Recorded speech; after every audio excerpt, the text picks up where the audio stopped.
for that wonderful introduction. And welcome everybody, and thank you for coming. I'm going to read just a few chapters, not much, because you have the book. You have to take it home and read it, so I'm going to read it for you.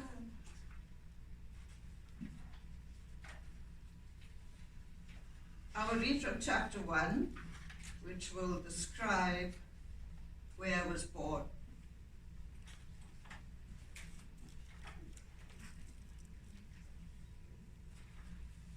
In 1939, my mother, whom we lovingly referred to as Mumsy, gave birth to me 6 months before World War II in Vredendorp, village of peace in Johannesburg, South Africa, established by Paul Kruger in 1893.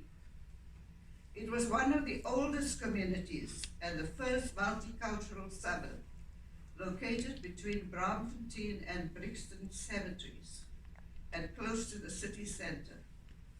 It extended from 1st Street, ending on 21st Street, edged by Krause Street in the west and Solomon Street in the east. I was the third child of 5 siblings. Maureen, Veronica, myself, nicknamed Sally, my brother Neville, and my younger sister Patsy. When I was 6 years old, Mumsy's sister Helen suddenly died, leaving her 2 children, Pearl and Desmond. Mumsy adopted Pearl, and we became 6. Another family member assumed the responsibility for her brother Desmond. We were a modest bunch of kids, surviving through a rough, simple, noisy, crowded time with no superficial wrappings. Our home was our place of refuge, where Mumsy ruled and obedience was paramount. I vividly recall our 3-room, semi-detached home on 18th Street, at the end of a cluster of 4, with a lane leading to the backyard. We were cordoned off from the following 4 groups by a 7-foot corrugated metal fence. We shared an outside faucet with cold running water, a clothesline, and a toilet. The toilet resembled an enamel bedpan embedded in the cement floor, with 2 bricks on either side that enabled us to sit in a squatting position. The Rand Daily Mail newspaper was our substitute for toilet paper. We always entered the house through the back door. My parents reserved the front entrance for guests. Our kitchen measured 8 by 10 foot. The floor was made of sand, and we kept compacted by sprinkling it with a combination of water and DDT, a disinfectant. In the corner opposite the yellow checkered curtain, 1-pane kitchen window, stood a 2-plated coal stove, 2 homemade shelves strong enough to hold pots and pans. Adjoined the furnace, one above the other. The bottom shelf held neatly piled dinner plates. The underside had screwed-in hooks to hang enameled mugs that children could reach. We enjoyed our meals at our long wooden kitchen table. It was standard for us to take turns bathing in the old galvanized bath filled with hot water from the pot on the coal stove, adding Dettol to the bath water. Adjacent to the kitchen was my parents' bedroom, with its bare wooden floor, sparsely furnished with a double bed. The mattress was stuffed with coir, a matting material manufactured from the husks of coconuts. The shams on the bed were lace-edged and stiffly starched. Next to the bed stood a round table covered with a dusty rose linen tablecloth, where sat a porcelain wash basin and jug. When I was older, we took turns scrubbing the bedroom floor, the wood floor, its splinters penetrated the palms of our hands or embedded under our fingernails, where we could see the splint through the top of our nails. We had to wait until the nail grew to remove it. Sometimes it got infected. Adjoining their bedroom was the front room, which was the entrance to the house. The room contained a sideboard that served as a pantry. We also set out a couple of padded chairs for visitors. At night, we rolled out our coir mattresses onto the entrance where my sisters, brothers, and I slept after we were scrubbed clean, slathered with Vaseline, and said our prayers. We would then blow out the flame of the kerosene lamp and darkness would descend.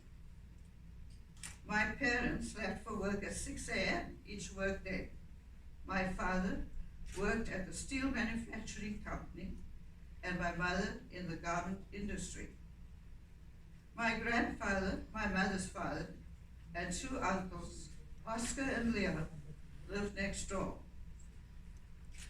As soon as my parents left for work, my grandfather would enter through the front door. "Get up," he shouted, then ripping the blankets off our warm bodies, he took the bed covers with him to assure himself that we would stay up and get ready for school.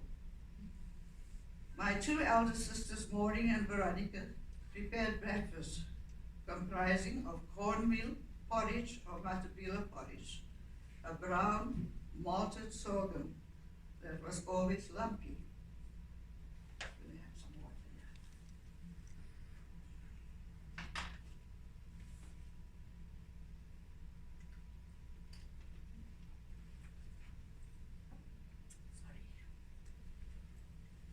Lunch was provided at our school, including milk, sweet buns, and a piece of fruit.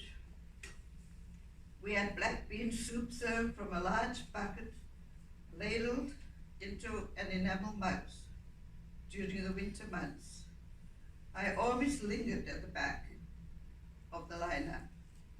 I would check how long the soup was in the bucket, allowing a few students to move ahead because I knew most of the beans were in the bottom and the consistency would be thicker.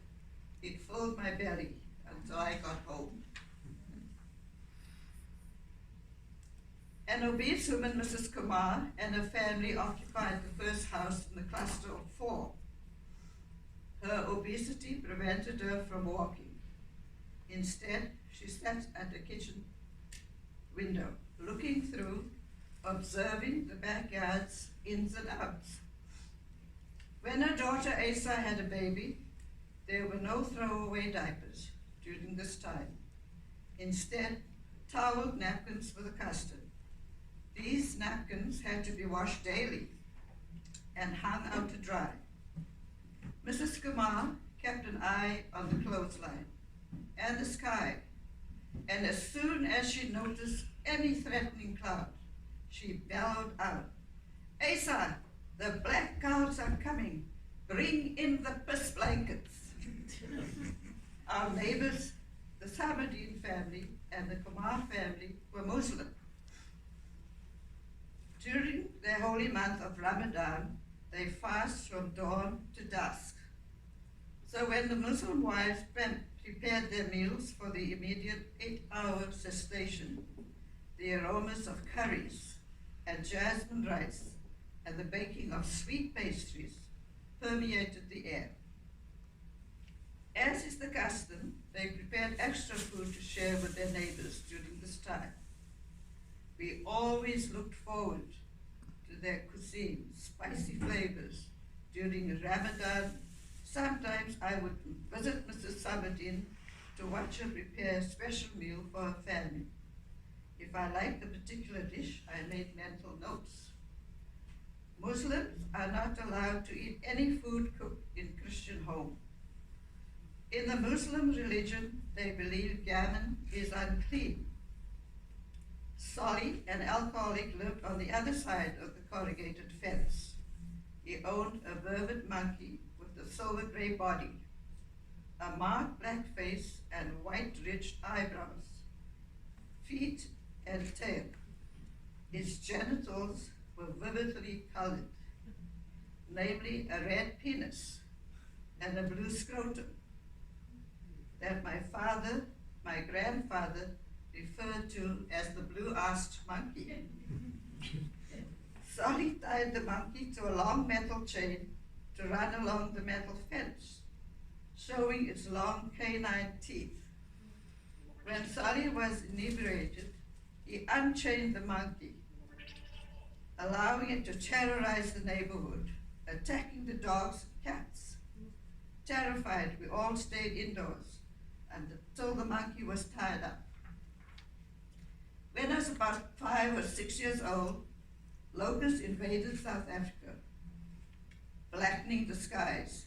They flew in by the millions, making an eerie humming sound as they scoured the countryside, eating all the farmers' crops.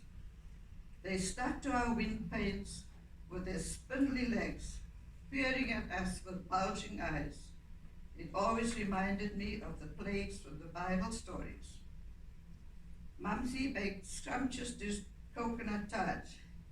She always brought 24 eggs for baking, packed in a brown paper bag, filled with sawdust to prevent it from cracking. She also bought coconut flakes, packed in a brown bag. All dried goods were in the cupboard in the front room. My sister Pearl and I loved coconut flakes. While Mumsy was bathing my sister Patsy in the kitchen, we snuck into the front room to help ourselves to some coconut. First, we would finally feel the packets without looking into them. Then nervously, watching for Mumsy, we stuck our hands into the packet for a healthy handful of flakes and quickly shoved it into our mouths. Alas, only to discover it was sawdust from the packaged eggs.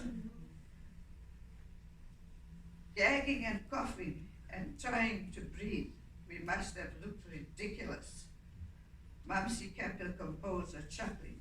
"Clean up that mess, rinse out your mouth, and for being disobedient, you won't get any tarts." After cleaning up, we stayed out of sight by reading in the bedroom. So I wrote a little vignette of what we did during laundry day. Saturday, 7 a.m., laundry day. Our eyes filled with sleep. We placed the galvanized bathtub on the slightly elevated drain in the backyard. Helped my father carry out buckets of hot water to fill the tub. We hated the rough scrubbing, rubbing, slapping of the garments. Some were stained with red earth. The cold, eerie morning air made our eyes and noses burn.